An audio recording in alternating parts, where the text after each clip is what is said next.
Nega Podcast. Assalamualaikum warahmatullahi wabarakatuh. Gimana Pak kabarnya? Alhamdulillah baik. Sama kok kayak ngantuk ngono. Iya. Semarin kerjaan apa? Banyak deadline bu hari. Oh, deadline. Banyak deadline. Bisa kita ulas nih Pak Siap, deadline-nya. siap. Kalau boleh tahu datanya apa aja? Sebelum saya masuk ke yang lain-lain nih. Utamanya kita ada di persiapan LKS bu. Oh, siap. LKS kan itu sudah mendekati waktu LKS. Kita harus drilling anak-anak terus. Tuh. Next setelah itu apa lagi datanya? Stand LKS. Rutinitas di otomotif. Otomotif adalah terkait stock of name, persediaan, karena kita praktek menggunakan bahan terus. Mungkin kalau di akuntansi mungkin pakai buku sama pulpen cukup. Kalau kita tidak, kita butuh bahan setiap praktek. Oli, bensin ya. Mur, baut gitu Pak. Mulai dari yang kecil sampai yang besar. Oke. Kita sedikit intermezzo ya Pak dari jurusan TKR ya. Nah kayak ini adik-adik SMP nih ya yang mau akan mendaftar ya di jurusan TKR. Hari ini akan kita ulas, kita bedah bagaimana TKR di SMK Nusa Tenggara. Oke.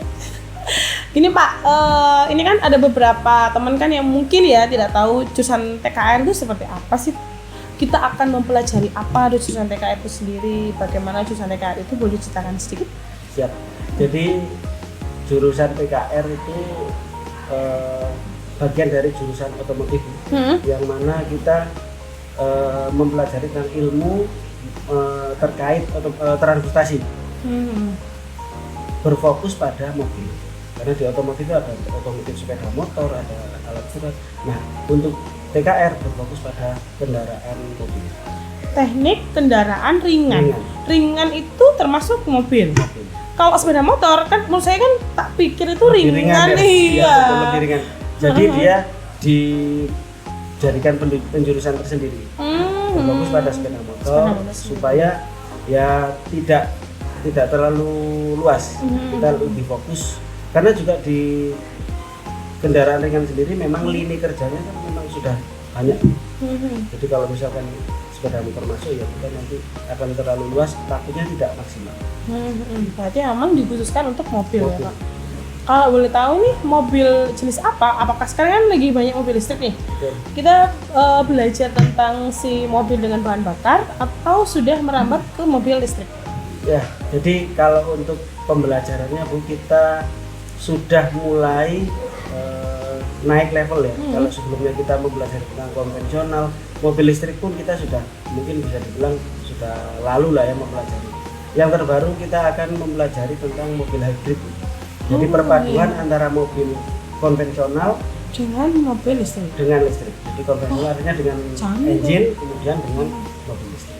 Insya Allah dalam waktu dekat anak-anak akan belajar tentang itu. betul sekali. Oke, untuk Bapak Ibu gurunya sendiri ada pelatihan untuk itu mau dalam waktu dekat ini atau kapan Pak? Jadi dalam waktu dekat kita akan mengundang instruktur dari salah satu perusahaan untuk mengajari kita terkait mobil hybrid itu, baik dari sisi guru maupun dari siswanya, supaya semuanya bisa dapat. Kalau gurunya dapat kan untuk tahun berikutnya kita tidak perlu undang lagi karena Iya, sudah dapat pelatihan itu.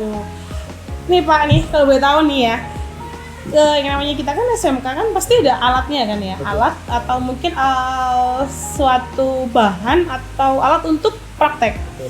Kalau yang baru ini hybrid, apakah nanti sekolah akan mendatangkan mobil itu ke sekolah kita? Ya, jadi umumnya itu kan kalau dulu ya, itu kita sekolah yang ingin mengadakan pembelajaran atau pelatihan mobil itu harus beli. Tapi untuk kita SMK Nega, alhamdulillah kita dapat tawaran bahkan.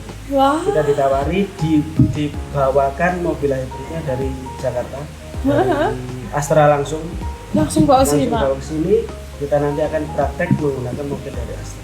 Keren. Ayo segera gabung, TKR mulai berkembang nih. Sekarang ada produk baru yang namanya mobil hybrid. Pak, saya boleh nyoba ya Pak? Kira-kira mobilnya sudah Insya Allah nanti saya rekomendasikan Budini untuk sama kongon parkir tau ngono. Pasti ada test drive juga tadi. Oke. Terima kasih. Wah, keren nih TKR kali ini. Tadi kan kita sudah sempat menyebut Astra ya Pak. Berarti ada Dudi kan yang Ya, pastinya ya. betul. Kalau boleh tahu, Dudi apa saja sih Pak yang bekerja sama dengan jurusan TKR itu sendiri? Jadi kalau untuk TKR bekerja sama dengan banyak sekali Dudi. Jadi kita sudah bekerja sama dengan Daihatsu, Toyota, Nissan, Isuzu, Suzuki, dan juga bengkel-bengkel UMKM yang ada di sekitar kita. Wah, itu adalah founder-founder merek mobil terkenal ya Pak. Nah, anak-anak berarti bisa langsung praktek di tempat-tempat Bisa, itu? bisa. Jadi kerjasama kita itu meliputi PKL, kemudian magang siswa, magang guru, pelatihan, kemudian pada ujungnya nanti kerjasama kita akan pada proses rekrutmen. Sampai di titik itu ya Pak. Untuk perekrutan tenaga kerja sendiri dari jurusan TKR, apakah sudah ada yang dari siswa kita yang terekrut di perusahaan mereka? Sudah bahkan ya sudah sejak lama, kita hampir setiap tahun memang selalu ada yang nyantol. Untuk tahun lalu ada di Isuzu, kemudian ada di Toyota satu. Tahun ini saya spill sedikit Bu ya. Anak kelas 11 yang magang di Suzuki dan di Isuzu sudah diminta untuk bekerja di sana. Kelas 11, Pak. Berarti kelas 12 itu mereka sudah bekerja. Jadi luar biasa. Per hari ini tadi kita dapat info dari perusahaan untuk anak-anak mau saya perpanjang, saya minta perpanjang di sini tahun depan kita. Wah, keren. Ayo jurusan yang lain. Kita mulai bekejar-kejaran dengan TKR ya. Kita berbagi atau sharing bagaimana sih caranya supaya kita bisa menemukan perusahaan-perusahaan yang seperti itu. Oke, Pak. Ngomong-ngomong masalah ini nih, mulai dari tadi kan sudah PKR, kemudian kita kan juga sudah menemukan judi-judi yang lain sebagainya, dan ini kan akan ada baru ya Pak, hybrid tadi. Kalau boleh tahu metode pengajaran apa sih Pak yang sudah diterapkan di jurusan TKR itu sendiri, supaya kenapa mereka menjadi sampai di titik ini gitu? Kayak gimana metode pembelajarannya? Boleh sekarang sedikit. Metode pembelajaran kita menggunakan PBL, problem learning. Jadi kita mengorientasikan masalah-masalah yang ada pada kendaraan kepada siswa kita. Kemudian kita ajari anak-anak untuk menganalisis. Kemudian setelah kita analisis, kita selesaikan problemnya. Kemudian di akhir kita ada evaluasi dari hasil pekerjaan kita. Itu kita ulang terus-menerus. Bahkan mulai dari kelas 10 kita sudah mulai kenalkan metode itu. Yang pada dasarnya kan kalau untuk anak kelas 10 itu kan ilmu dasar. Tapi perlu kita kenalkan juga tujuan pembelajaran kita yang di akhir nanti apa, kita harus kenalkan supaya mendapatkan track yang benar. Jadi anak-anak kita biasakan untuk mengenal dulu apa sih problemnya ini dan bagaimana cara mengatasinya. Kemudian kalau itu tadi sudah selesai, baru kita evaluasi dengan apa sih yang sudah kita kerjakan tadi, evaluasinya apa. Luar biasa sekali. Oke, next Pak, untuk masalah fasilitas nih ya di bengkel TKR itu fasilitas apa saja yang sudah tersedia di sana? Kita ada bengkel dan perlengkapannya tentunya ya. Kemudian ada juga kita punya sporing, kemudian kita punya bengkel cat. Jadi kita di situ juga mengerjakan pengecatan juga. Berarti painting Pak? Painting.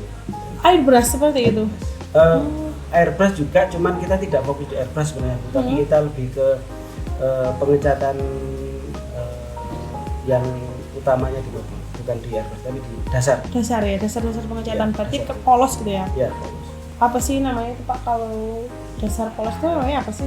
Saya tuh pernah, jadi mobilnya itu sebelum kita gambar, saya kan punya mobil, saya painting dan saya gambar, jadi dipoloskan dulu semuanya gitu kan, warna dasar, habis itu baru di coloring. Jadi memang ada warna dasar itu ya di sini. Jadi ada pengecatan ibaratnya surface ya. Jadi surface, kemudian ada yang primer. Untuk yang utamanya lah itu. Untuk anak-anak sendiri ya misalnya ya Pak. Jadi kita dampingi Bu. Ini karena memang pengecatan itu kan bisa dibilang sulit. Kan seni banget. Jadi kita harus dampingi terus. Kalau saya pernah belajar painting itu kadang kalau kita nggak pas, ada cat itu yang Delewer ke bawah Ya, ya, Pak. betul. Demblok ngeten nggih ya. Jadi jarak penting Jarak sekali. itu sangat penting sekali dan bagaimana jarak dengan spray Ya. yang kita mapatkan di apa ini? Di alat ini bagaimana? Oke. Next nih Pak, untuk orang tua sendiri, apa ada peran orang tua di dalam pembelajaran di jurusan TKR itu sendiri? Ya. Jadi untuk di TKR sendiri terkait peran orang tua dalam proses pendidikan kita, menurut saya masih kurang. Masih kurang, namun kita sadari peran orang tua sangat penting dalam proses pendidikan anak-anak. Utamanya adalah dalam proses pengembangan soft skill anak-anak. Betul itu Pak. Jadi kalau nggak didukung dengan adanya orang tua itu, memang kita juga sangat kewalahan sekali ya. Ya, karena kan circle terdekatnya sebenarnya kan orang tua. Waktu yang dihabiskan anak-anak itu lebih banyak dengan orang tua daripada dengan kita di sekolah. Artinya mereka sangat vital dalam proses pengembangan itu, menciptakan budaya-budaya positif. Ini kan tadi proses pembelajaran sudah, jadi sudah orang tua sudah. Dari semua itu tadi Pak, bagaimana cara Pak Suhar nih ya, panggilan kerennya Pak Suhar nih ya. Bagaimana Pak Suhar bisa mengevaluasi, oh ini loh anakku dia berhasil, oh ini anakku kurang, oh ini anakku cukup. Itu bagaimana cara jenengan mengevaluasi itu semua? Jadi untuk evaluasi hasil pembelajaran itu ya, kita mengacunya pada tujuan pembelajaran. Jadi masing-masing fase otomatis tujuan pembelajaran berbeda. Kita ambil contoh kelas 10, mudahnya itu kelas 10 harus tahu lini kerja dari bidang teknik kendaraan ringan. Satu. Yang kedua, mengetahui jenis-jenis pekerjaan apa saja yang nantinya bisa mereka ambil. Kalau di kendaraan ringan ada misalkan mekanik mobil, kemudian bisa body repair, and painting, kemudian ada sporing, balancing dan seterusnya. Jadi mereka di kelas 10 harus tahu hal-hal tersebut. Itu yang kedua. Yang ketiga, mereka harus tahu dasar-dasar mekanik, tahu kunci, tahu komponen begitu.